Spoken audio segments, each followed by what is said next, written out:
Welcome, everyone, and thank you for joining us today. For the next half hour, we'll be covering the topic, what you should know about the SEC's new cyber rules. Before we get started, let's go through some housekeeping items. This webinar is being recorded. The recording and the slide deck will be shared with you later today. Please use the Q&A feature to post questions for our panelists. They might answer your questions throughout the chat or save them for the end. If you have any questions after the webinar, a representative will be in touch after to provide answers. Otherwise, please reach out to us at hoxhunt.com. All right, now that we've covered some housekeeping items, let's move on to introductions. First, we have our featured guest. We're very happy to have him here, Benjamin Coral, who is the CISO at Zscaler. Ben is a 25-year veteran in the cybersecurity industry with a passion to protect enterprise organizations. He has spent his career establishing security programs for companies of all types and sizes from 500 to 50,000. Ben has held just about every technical security role, from AV, firewall, SIM, and DLP management to security architect and CISO roles. Ben, would you like to say a few words? I don't know. That was a fantastic overview. So I don't know what else to add in there. So no, just really happy to be here. Happy to have you here. And I think everyone's going to be very happy to hear from you. Having heard a few nuggets of wisdom from you so far, we're in for a treat today. So also joining us, of course, Petri Kuibala, CISO advisor to Hoxhunt, former CISO of Nokia, former CISO of NXP Semiconductors, one of the true pioneers of the CISO role. Petri, it is great to have you here. Thanks, Elliot. Good to be here again. And I'm Elliot Baker, head of content, working closely with the product teams here at Hoxhunt to share cybersecurity education with the world, which is what we're doing today on a very important topic. And we'll be covering the new SEC rules. And we have to, while doing that, acknowledge the SEC's recent lawsuit against SolarWinds and their CISO. And we'll be getting a CISO perspective on the new rules, and it looks like on the lawsuit itself and what that means, and importantly for everybody, how to comply with the new rules. So what are the new SEC rules? The SEC announced its long-awaited cyber rules on July 26th, sending industry pundits to their keyboards and cyber leaders scrambling to understand how they may impact their organizations.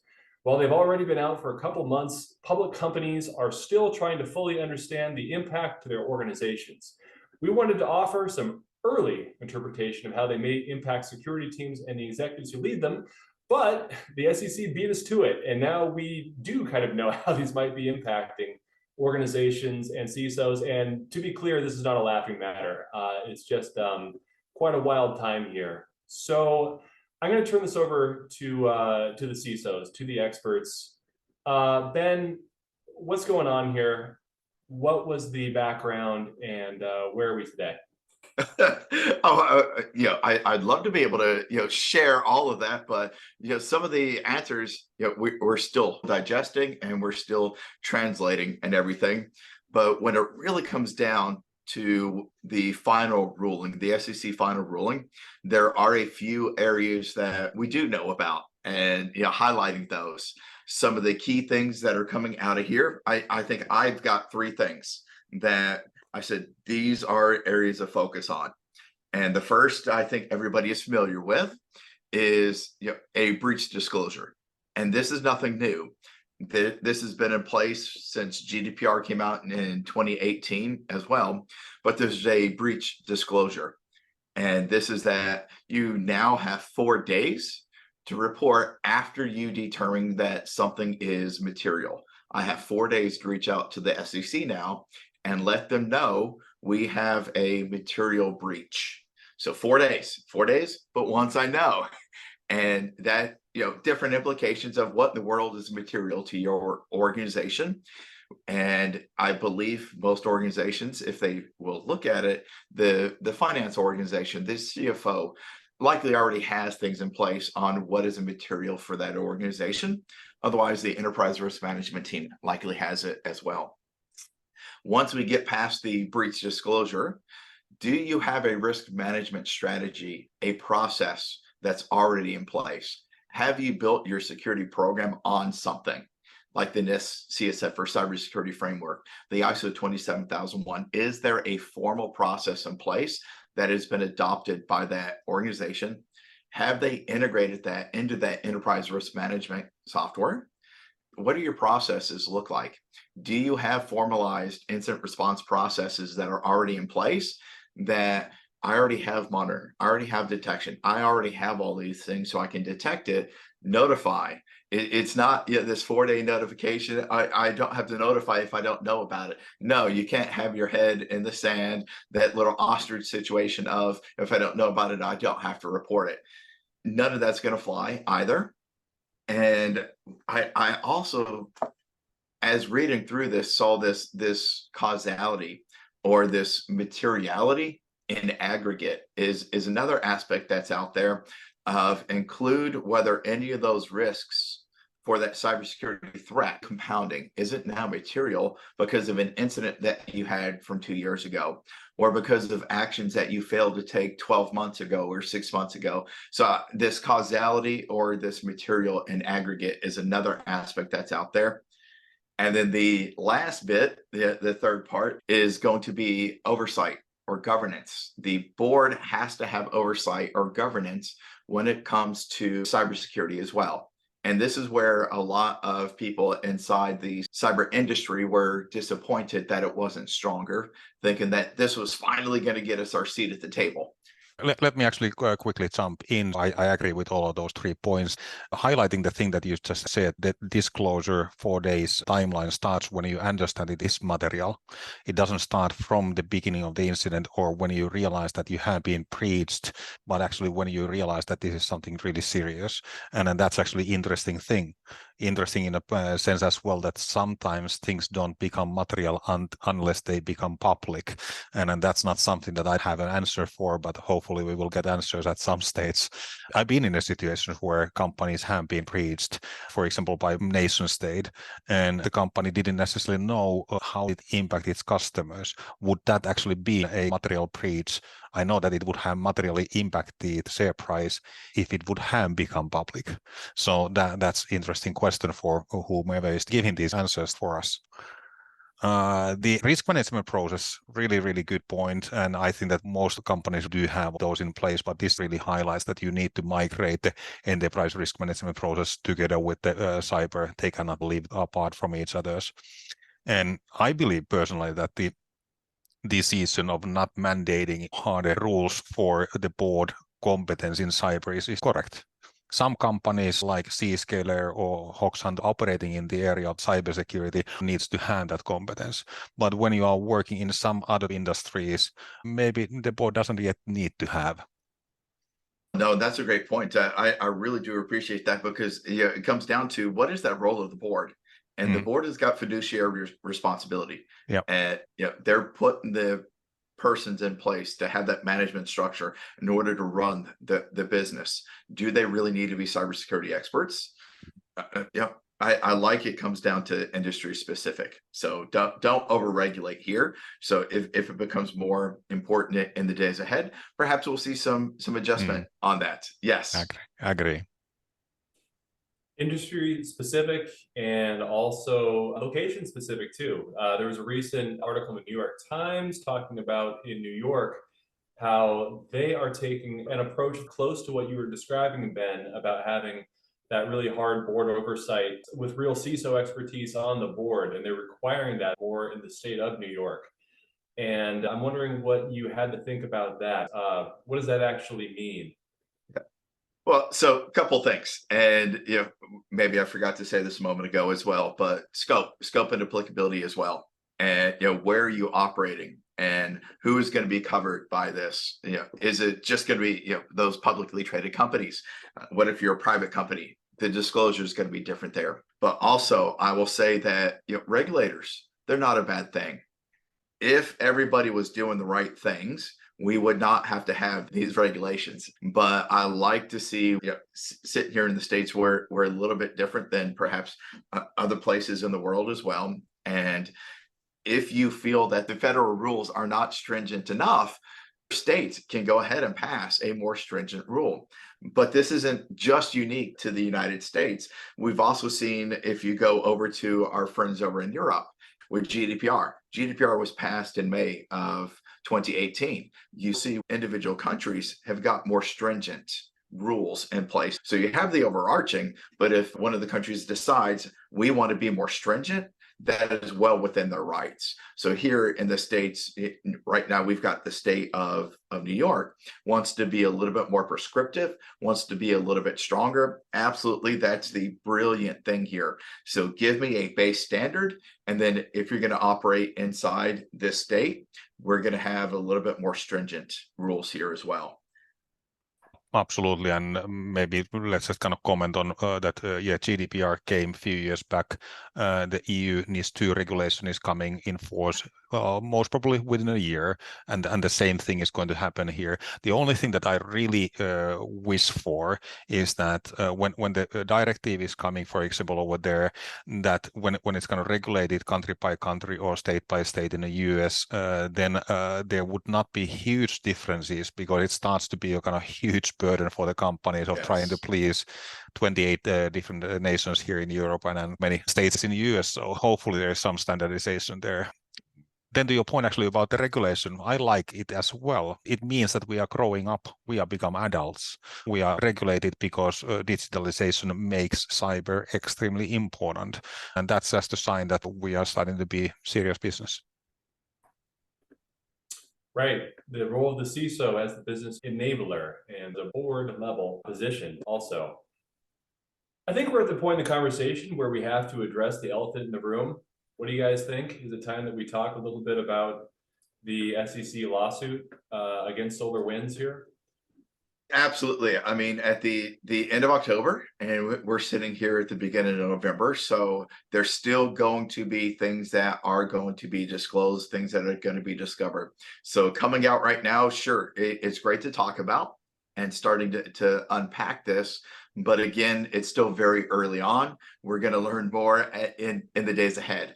However, what we are seeing is the SEC has now publicly come out with a lawsuit against SolarWinds for the Sunburst incident, and they have named the CISO himself, Tim Brown, in this lawsuit for hiding things. So when it comes down to it, from a CISO perspective, how do we not get ourselves into this situation in the days ahead?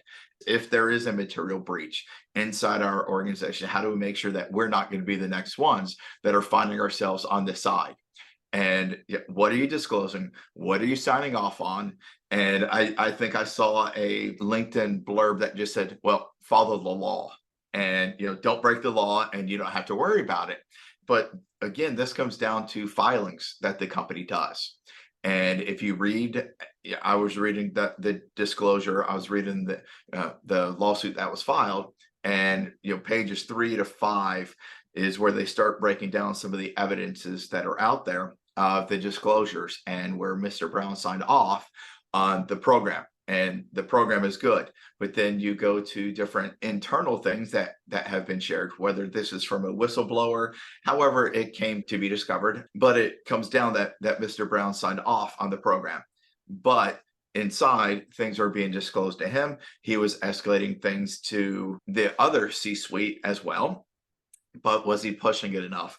Was he signing off? And this is that thing of, what is our corporate stance? And I will say that I've been CISO for multiple organizations. I've never had all the budget that I wanted. I never had all the staff that I wanted. I always had a roadmap. Security is a continual journey. And just like security is one of 30 risks that your organization is going to be tracking. And to spend $1 on cyber is $1 that doesn't go to safety, or it's $1 that doesn't go to environmental, or to another risk that organization is tracking as well. So at some point, do you sign off? And if I'm going to sign off on the program, because that's the role that I'm in, how much do I have to disagree with the public stance before I'm going to not sign off on that? How How much do I have to disagree with my CEO or the CFO as we're publishing this public company, this 10K that's coming out, before I'm like, I don't really like where we're at.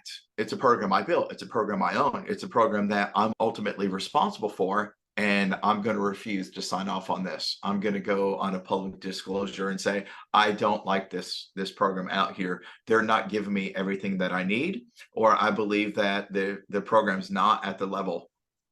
It's really difficult to not walk that company line as well. We're all going to fight behind the scenes, and I'm going to fight, those 30 other risks that are out there in order to get my program as funded and as far and integrated into the overall enterprise risk management organization. But at some point, I'm going to have to say, right now, the program is where it's at. We're going to sign off on all of those things. If it's not an imminent threat, if it's not something I know that we've already been breached, we've already been this, we've got people that are knocking on the door every day. There's always people that are knocking on the door every single day. That's the reality. If you're connected to the internet, people are probing you. So at some point, what are we expecting from the CISOs? What did we expect from Mr. Brown to be able to say? And I don't have enough information to fully weigh in yet. I've read the disclosure. It's 63 pages. I think I've read 25 or so of the lawsuit that's been filed. So I'm not through the whole thing yet, because it's only been a week since it came out. But there's a lot of information that's out there. So is he misleading? Is he following the company stance? Is he following the company line? Was he aware of other things? Absolutely. Was the program at a place that he wanted it or needed it to be? As he continues to fight to get more visibility, to get more people, to better integrate security inside, secure by design, privacy by design, how do we integrate even more and even better? At what point? When does it become negligence? And if we want people to have these CISO roles, if we want people to run these organizations, are they the scapegoats? And that's the thing that I want to be very careful of, that the CISOs are not going to be those scapegoats if something bad were to happen as well. So I think we need to be careful. We absolutely need to be, and I agree that we don't have all the details yet. I read the whole 60 pages because it was so interesting to see the radical actions right away. My take on this is that if the data on that document is correct, team will have difficult time of defending him.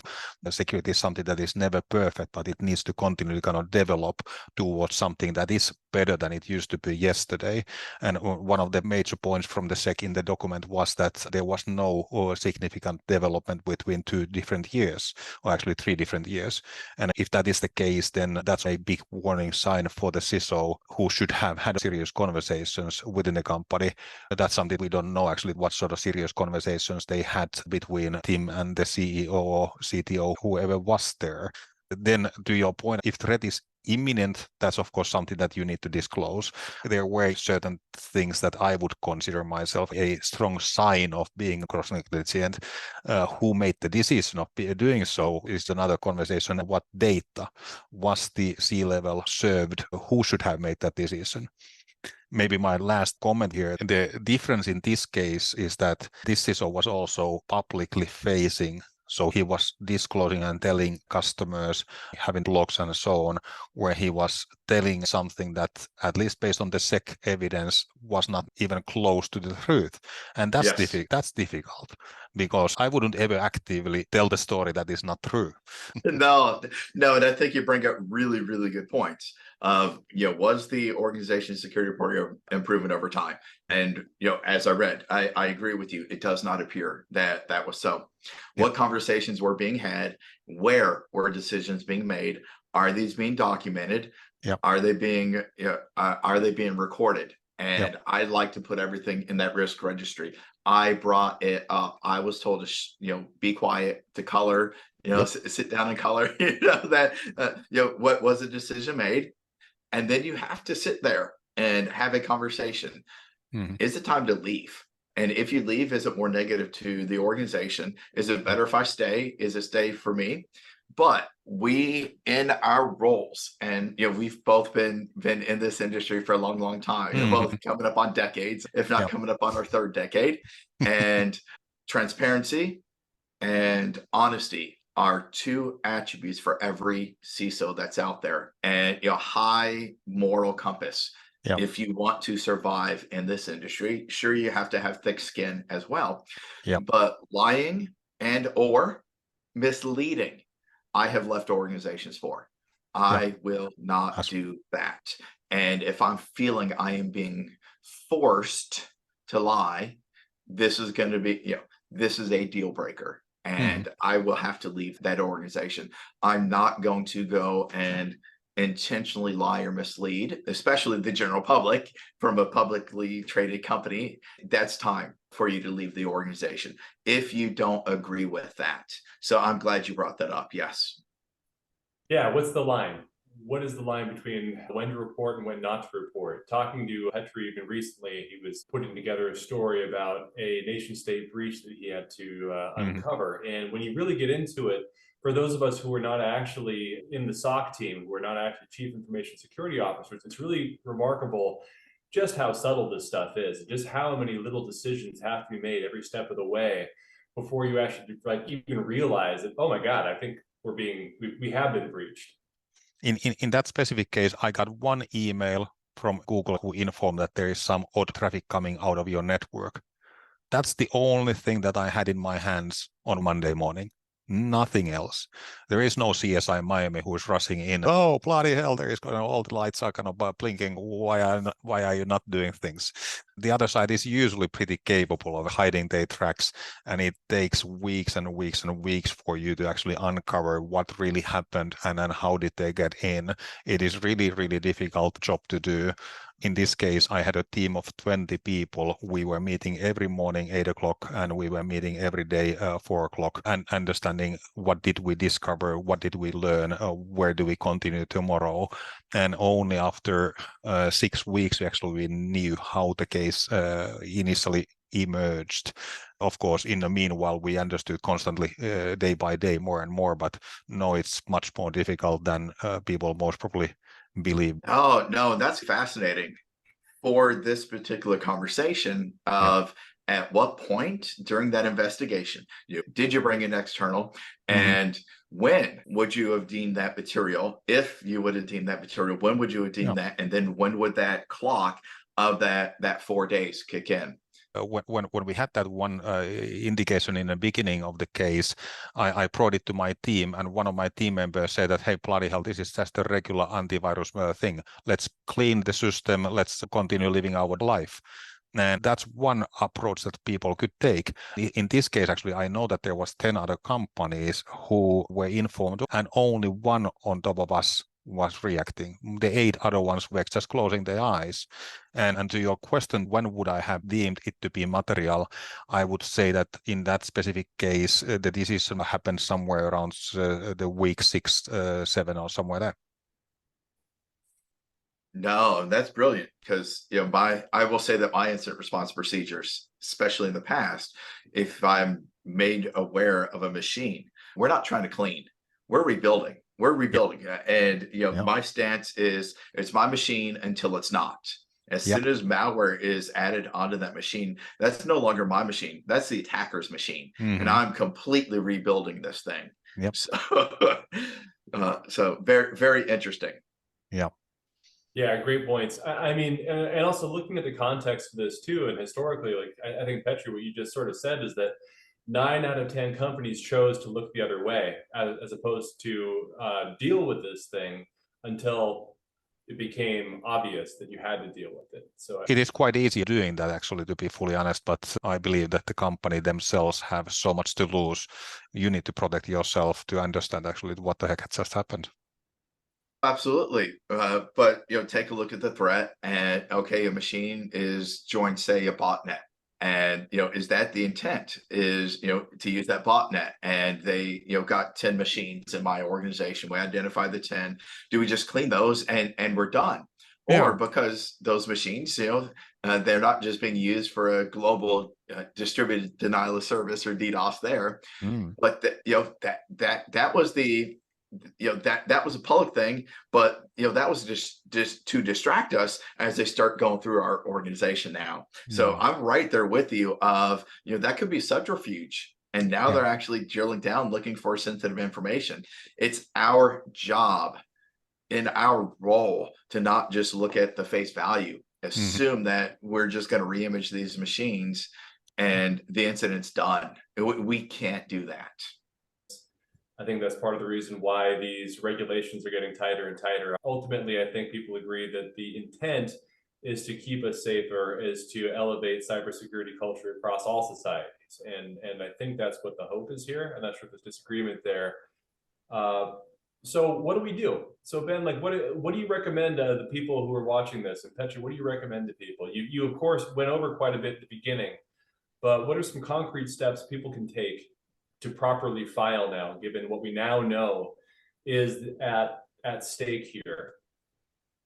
So I think it all comes back to risk management. And I really think when all is said and that's what the SEC is looking for, of what are your risks and how are you managing these risks? How are you prioritizing them? And where are they coming from? And what do you have a plan in place? Things will happen. And this isn't the sky is falling, chicken little type. It really is. Organizations are targeted. Every one of us is targeted every single day. We're connected to the internet. When something happens, how will you respond? Do you have plans in place for when that inevitability hits? How are we going to respond? But it's all about risk management. And do we have plans in place in order to do it? Where's our focus today? And will we be able to walk through that? What have you done ahead of time? Have you had tabletop exercises? Have we done our due diligence? Are we doing the right things today? That's the thing. If I would be CISO today, I would be having sessions with my head of legal and head of finance, having the conversation that these are the scenarios that can happen in our organization. Do you deem them material based on which criteria? Help me to understand, because they are the ones who are doing that for their job. We are the ones who bring the evidence about the cyber issues. We are not the people who understand what is material from the finance and legal point of view. So make sure that you kind of have a great relationship with your C-level. Absolutely. And the last thing I will probably say is understand who and how you're going to report this. And if I had a ransomware incident today, I know who my local FBI agent I'm reaching out to. I have his contact information. I'm reaching out and this is what's going on. Have that information. What can we say? What is the line? Do you have a PR firm? Do you have a corporate communications? What am I allowed to say at what stage? Let's have all of those things discussed beforehand before they're needed. Because when you're in an incident and you've spent 6 weeks going through all those different things, you're not thinking as clearly as you think today. Think about them ahead of time, have them in writing, have them agreed. Have an agreement in place with your forensics firm, with your incident response firm. So I'm not doing terms and conditions while trying to go through an incident as well. Know who you're contacting, and do you have insurance? Do you have cyber insurance as well? Do they have negotiating firms for you? All these things should be done today before the incident happens tomorrow. So just prepare today. Amen to that. Nothing else to add. Very well said. Ben, Petri, really thank you for your time. Thank you again for coming, Ben. I really appreciate it. No, thanks for letting me ramble on and reining me in every now and then.